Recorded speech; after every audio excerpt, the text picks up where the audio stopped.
Ó, 12h10, atenção pra história. Acompanhe junto com o Buganza. Violência e covardia em Ibiporã. Um homem foi preso depois de agredir a própria mãe, uma idosa de 63 anos. Você tem a mamãe, tem o papai em casa? 63 anos. E o marido dela, que é o padrasto dele de 74 anos.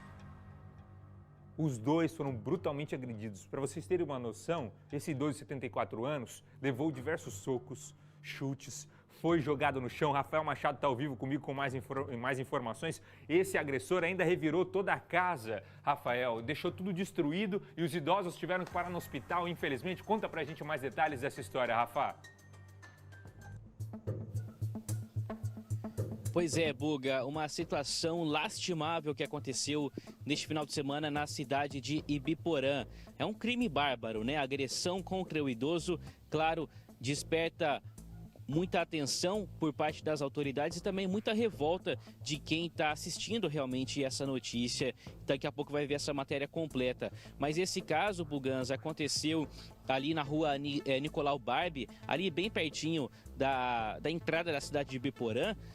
E os idosos, eles estavam ali na residência quando esse agressor, o filho dessa mulher de 63 anos, ele invadiu a residência, arrombou a porta e aí, durante as agressões, tanto no padrasto quanto também na mãe, ele provocou uma verdadeira bagunça ali na residência. Os idosos, apesar da idade e também dos ferimentos, Buganza, eles tiveram forças para gritar por socorro, pedindo ajuda, e aí os vizinhos, claro, ficaram surpresos, ficaram curiosos, né, para saber o que estava acontecendo, resolveram acionar a polícia militar que prendeu em flagrante esse homem, esse agressor. Mas o detalhe, viu, Buganza? Ele já foi solto, isso em menos de 24 horas. A gente preparou uma reportagem especial a respeito desse tema, né, que a gente vai abordar com mais profundidade hoje no Balanço Geral, trazendo os detalhes também dessa agressão e também o estado de saúde desses idosos, e agora no Balanço Geral.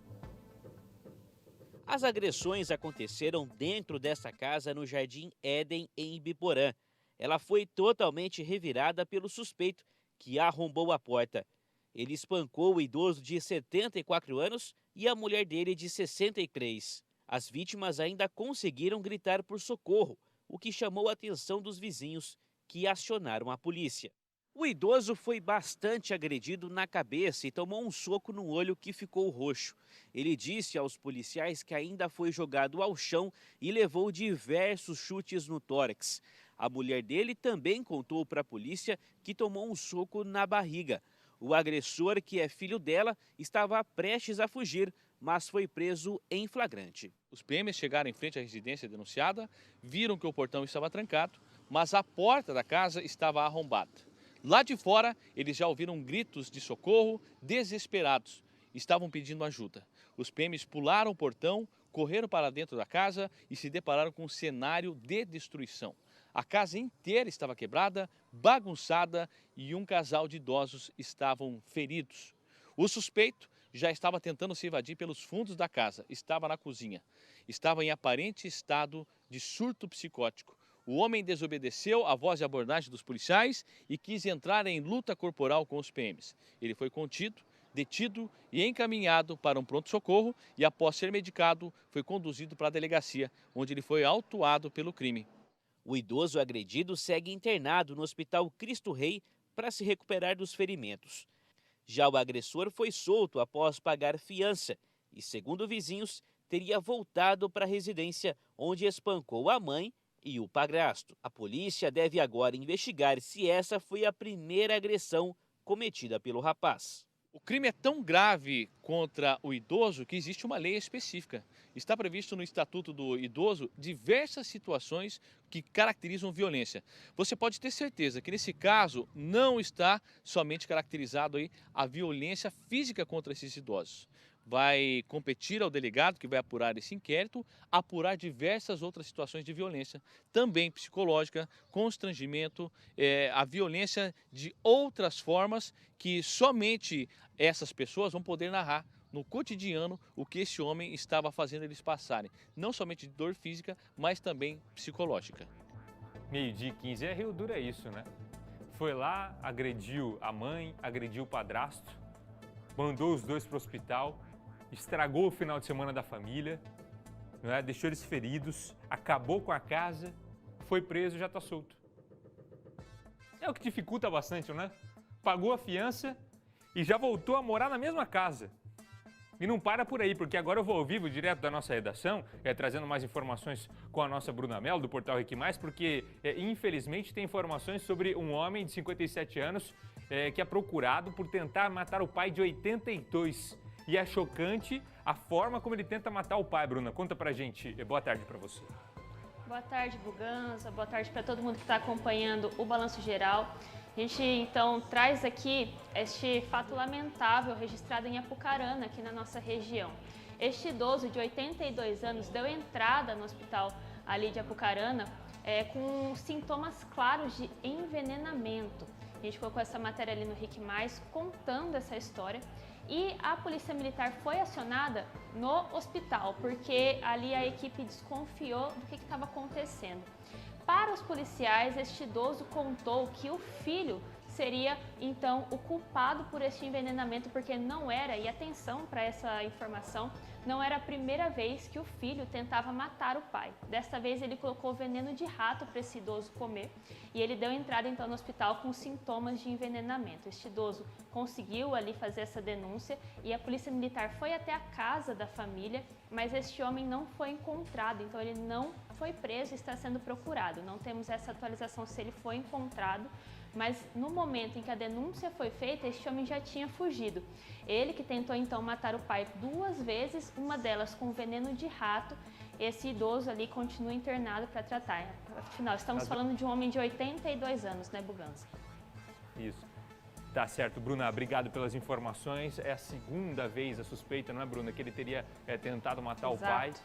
Não é? Mais uma vez tentando cometer um crime tão bárbaro como esse e tendo coragem de envenenar o próprio pai. 12h17. Obrigado, Bruna. Daqui a pouco eu volto com a Bruna trazendo mais detalhes. 12h17. Ó, falando sobre esse assunto, eu estou ao vivo aqui recebendo no estúdio a coordenadora do Centro de Referência Especializado em Assistência Social, a Carolina Bungart, porque, Carolina, obrigado primeiramente pelo seu convite.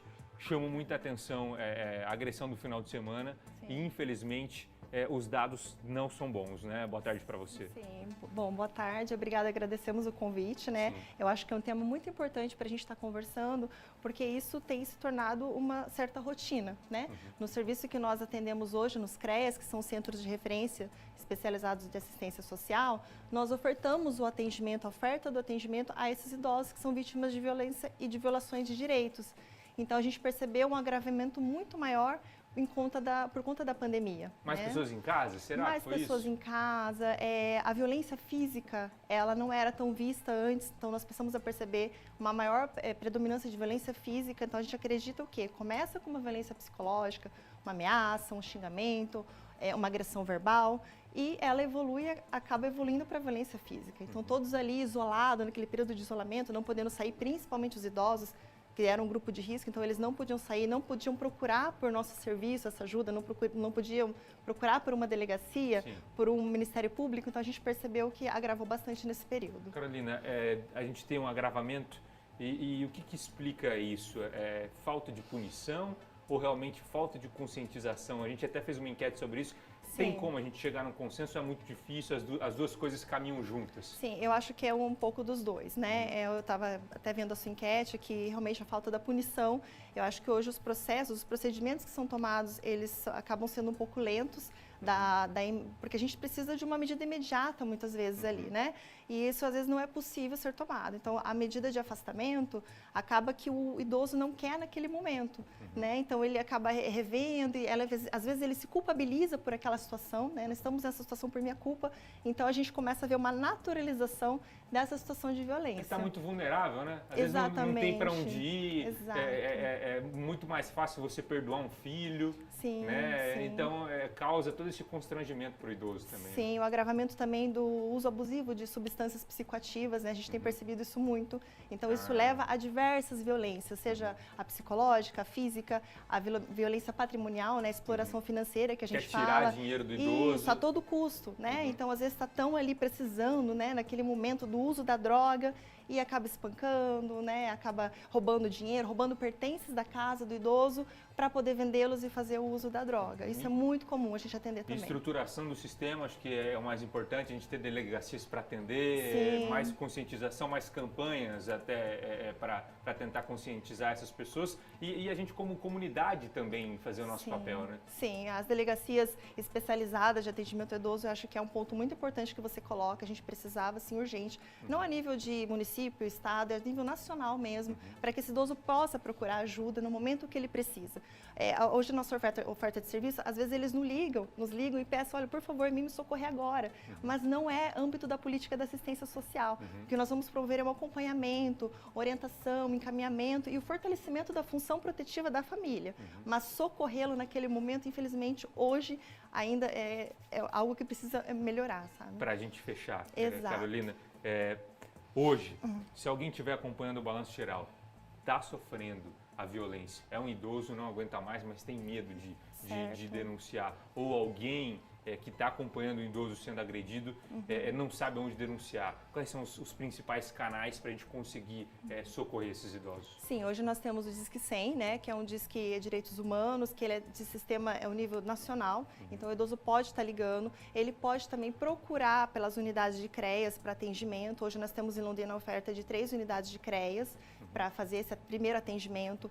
As delegacias também são abertas a fazer, a gente sabe que há uma outra demanda, mas então a gente orienta também, e o Ministério Público. O Ministério Público ele é porta aberta para estar recebendo as denúncias, fazendo com que se torne um processo administrativo e até mesmo criminal, né? Pode vir a se tornar um processo criminal. A rede de serviços está aí, então eu só tenho a UBS, o postinho de saúde perto da minha casa. Você pode procurar pelo postinho, colocar o que você está sofrendo, né? Esse postinho vai buscar encaminhar para os serviços que são de competência. Então, assim, o que é importante é não se tornar uma violência velada, não ter medo de buscar, saber que temos serviços, uma rede de apoio, seja dos serviços da assistência, da saúde, o que for, ele vai estar ali para promover um encaminhamento para esse caso, tá? Certo. Obrigado mais uma vez, obrigado por atender a gente, por vir Obrigada. aqui no estúdio. A gente segue juntos aí, à disposição para tentar cada vez mais socorrer os idosos. Obrigada. Tá bom? Obrigado, boa tarde. 12:02. Acho que tem uma palavra que resume tudo. Gratidão, não é? Se você está acompanhando o Balanço Geral, acho que tem uma palavra que resume tudo, é gratidão. Se o filho, se a filha, se o neto, se a neta tiver o mínimo de gratidão, vai olhar para trás, vai ver o histórico e vai ver a importância que o idoso teve na vida dele, não é? Seja no momento da educação, seja no momento de dar carinho, seja no momento de dar um apoio. Todo mundo tem